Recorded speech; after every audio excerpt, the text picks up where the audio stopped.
हरियाणा के जिंद से हैं महावीर जी, स्वागत है आपका। हाँ जी, नमस्कार जी। कल भी मैंने बात करी थी। हाँ जी सर। हाँ, 3% थे मेरे, उनमें जो बीच वाला पर्सन था और एक तो सुबेरे वाला अरंडी का तेल वैद्य जी ने बता दिया था भाई वो लेने से गैस वाली प्रॉब्लम खत्म हो जाएगी। हाँ तो वो तेल तो मैं आज ले आया और कल आज शाम से शुरू कर दूंगा। जी। दूसरा जो है वो नुस्खा जैतून का सरकार अदरक ये लहसुन का बना रखा है, वो भी कल से मैंने 2 टाइम शुरू कर दिया है। एक टाइम लिया वैद्या ने कही थी, तो उसका अब देखते हैं क्या रिजल्ट होता है। लेकिन जो दूसरा पर्सन था मेरा, ये कंधे नाड़ ये नहीं मुड़ती, इसमें कैल्शियम जमा हुआ है मेरी स्पाइनल कोड के साथ में जो छोटी छोटी हड्डियां हैं, ये कह रहे हैं कि भाई ये कैल्शियम से जुड़ी हुई है, ये कैसे ठीक हो, ज्यादा अकड़न है।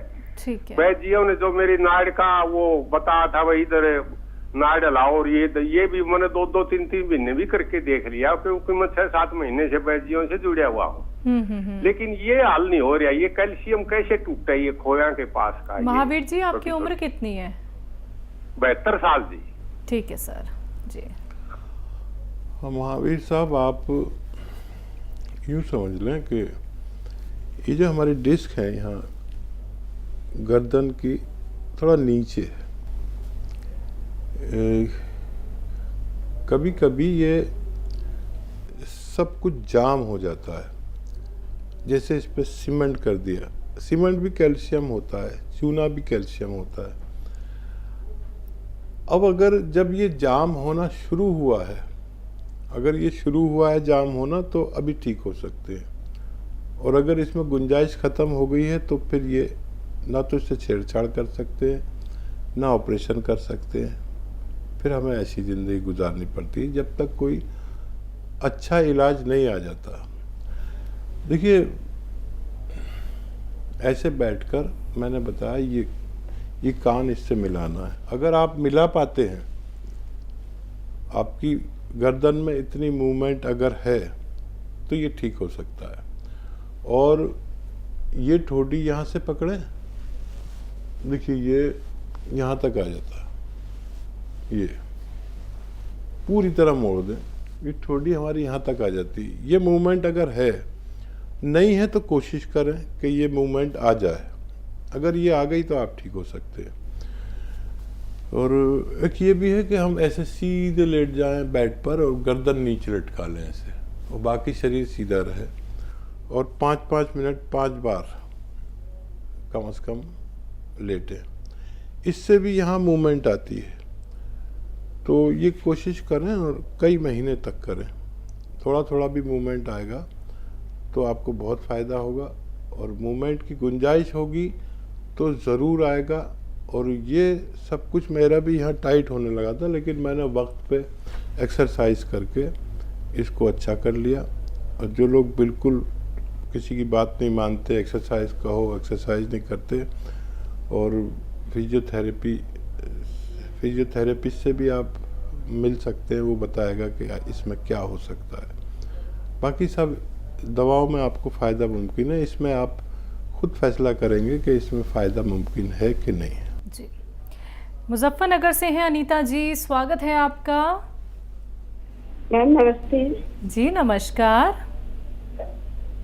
सर जी नमस्ते। स्वागत है आपका, जय हिंद। जी सर, मैंने आपसे पहले बात की थी अपने पति के लिए, जिन्हें वो सुस्ती और चक्कर आते थे। जी तो आपने एक्सरसाइज और गोंद मोरिंगा जैतून का नमक बताया था। तो सर कुछ तो आराम है सर, उन्हें कमजोरी बहुत है, बहुत ज्यादा कमजोरी, और चल नहीं पाते। ये कमजोरी दूर करने की दवाई बता दिए सर। उम्र कितनी है उनकी मैम? 69। ठीक है जी। ठीक है। हाँ, देखिए बहुत मेहनत कर रही हैं आप अपनी पति के लिए, और कामयाबी भी मिलनी शुरू हो गई आपको। देखिए एक्सरसाइज तो कराते ही रहना, 3-3 मिनट एक्सरसाइज तो कराते ही रहना। और ऐसे लिटाना भी, ऐसे सीधा बेड पर गर्दन नीचे लटका लें, ऐसा 5-5 मिनट। और वो 2 एक्सरसाइज जो बताता हूँ वो 3-3 मिनट या इससे भी ज़्यादा कर सकते हैं। फ़ायदा शुरू हो गया है, कमज़ोरी भी दूर हो सकती है। मैं कोई नुस्खा ना बताकर आपको माजून अखरोट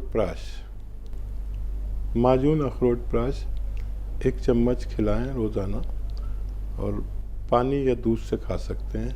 दूध चलता हो तो दूध, नहीं तो पानी से। और थोड़ा थोड़ा आप उनको साथ में टहला करिए, उनके अंदर हौसला पैदा कर दीजिए और उनको फ़ायदा होना मुमकिन है। अगले कॉलर है मेरठ से हमारे साथ, स्वागत है आपका। हाँ जी, नमस्कार। नमस्कार सर, आपका नाम? जय जी, मैं बलवंत सिंह नेगी बोल रहा हूँ और मेरी 62 एज मैं कंप्लीट कर चुका हूँ। जी सर। और हकीम साहब को जय हिंद। जय हिंद, स्वागत बहुत बहुत आपका जनाब। अच्छा हकीम साहब, मेरी वाइफ को भी थोड़ा राइट हाथ में दर्द रहता है, उसको वो शुगर की पेशेंट भी हैं वो। तो आपकी हम गोंद सिया और नमक जैतून और ये जैतून का सिरका ले रहे हैं पिछले 2 महीने से। तो उनको 50% तो आराम है, और जो आप एक्सरसाइज बताते हो वो भी करती हैं वो। तो पहले तो जैसे आप बताते हैं, हम सुनते हैं आपको कि शुरू में उनको दर्द ज्यादा हुआ था, लेकिन अब थोड़ा 50% रिलीफ हो रहा है। बहुत बहुत भगवान का बड़ा शुक्र। अच्छा, मेरे जरा 1-2 सवाल और थे। जी जी जी। मैं ना, मेरे को पिछले साल में मई में कोरोना हो गया था, 2nd लहर में। तो उसके बाद से थोड़ा मेरे शरीर में काफी प्रॉब्लम्स हो गई। जैसे मैंने अपने टेस्ट कराए तो एक तो मेरे को क्रेटिनाइन लेवल बढ़ गया था, मेरा 1.8 हो गया था, यूरिक एसिड हो गया था, थायराइड हो गया था और बीपी हो गया था। उसके बाद में उन्होंने कहा कि प्रोस्टेट भी है। तो ये 4-5 चीजें एकदम से मतलब शरीर में वो हो गई मतलब। तो मैं पिछले 1 साल से ट्रीटमेंट तो ले रहा हूँ। मैं एलोपैथिक ट्रीटमेंट कम लेता हूँ और आयुर्वेदिक ज्यादा ले रहा हूँ। तो हकीम साहब, मेरा जो क्रेटिनाइन लेवल है वो 1.2 से लेकर के 1.8 के बीच में ही वेरिएशन करता है। कभी 1.2 होगा, कभी 1.4, कभी 1.6, कभी 1.8, फिर डाउन आ जाता है।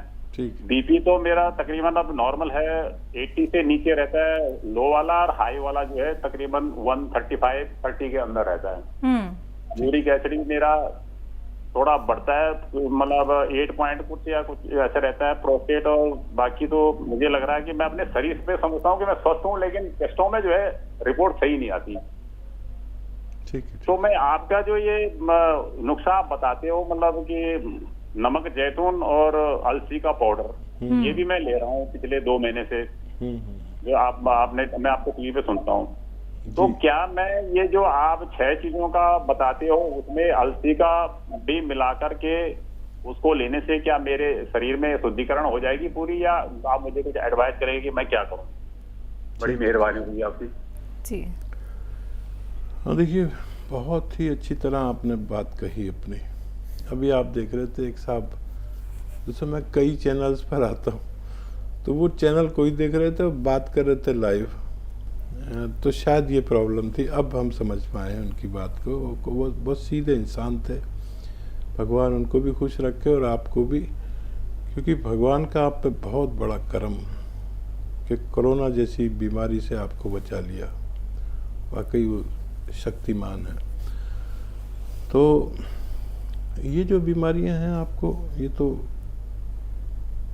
आसानी से कंट्रोल हो सकती हैं। और क्रेटिनाइन भी आपका बहुत ज़्यादा नहीं है। और ये जो नुस्खा आप ले रहे हैं तो इस तरह से लें, नमक जैतून 1 चुटकी, खाने का सोडा 1 चुटकी, अलसी आधा चम्मच से 1 चम्मच तक, और गोंद चिलगोजा 1 चुटकी।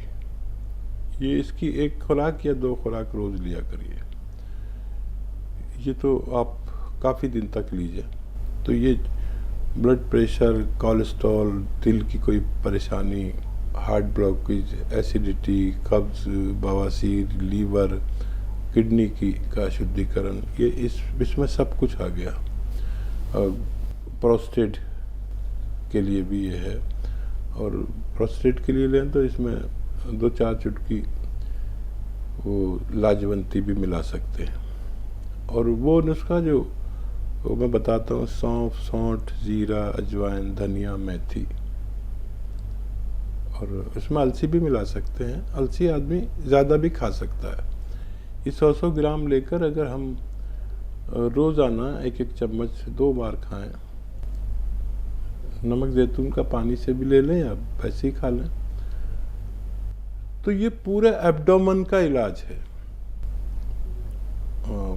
कहीं वर्म हो, कहीं बवासीर हो, कहीं आंतों में प्रॉब्लम हो, कहीं मैदे में प्रॉब्लम हो, और खून साफ नहीं होता हो, और लैट्रिन सही नहीं आती हो, बवासीर हो, और लीवर के लिए भी है, तो स्किन के लिए भी अच्छा नुस्खा है ज़्यादातर चीज़ें घर की। तो बहुत भगवान का शुक्र मैं भी करूं और आप भी कि आपकी पत्नी को फ़ायदा शुरू हो गया। सब भरोसा ज़रूरी भगवान पर, और ज़रूरी हो तो हम पर भी कर लें, और अमल ज़रूरी। अमल वो है जो दवा है, जैसे एक्सरसाइज है, आपने कोशिश की तो भगवान ने आपको फ़ायदा देना शुरू कर दिया। बस अब मैं चाहूँगा कि जैसे आपकी पत्नी को फ़ायदा हो रहा है, आपको भी भगवान फ़ायदा दे दे। जी। हिमाचल से हैं राकेश शर्मा जी, स्वागत है आपका। राकेश जी लाइन पे हैं आप? सर आप लाइन पे हैं? और दिन बाद जी जुड़े हैं हमारे से।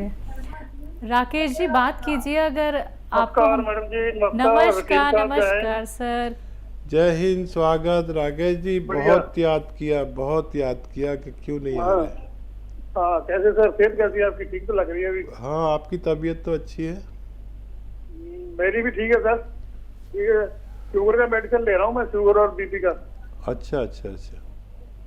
मैं सर काला गोंद भी ले लिया है, दूसरा नमक जैतून भी खाकर देख लिया, इसके टी केयर वगैरह अभी तो ठीक है। ये वैसे मैं सर पूछना चाहता हूँ, ये जो अलसी है, अलसी का पाउडर, इसको बिना जैतून का नमक के लिए भी कोई मतलब फायदा करेगी? ये डेली अगर लूँ 1 चम्मच में?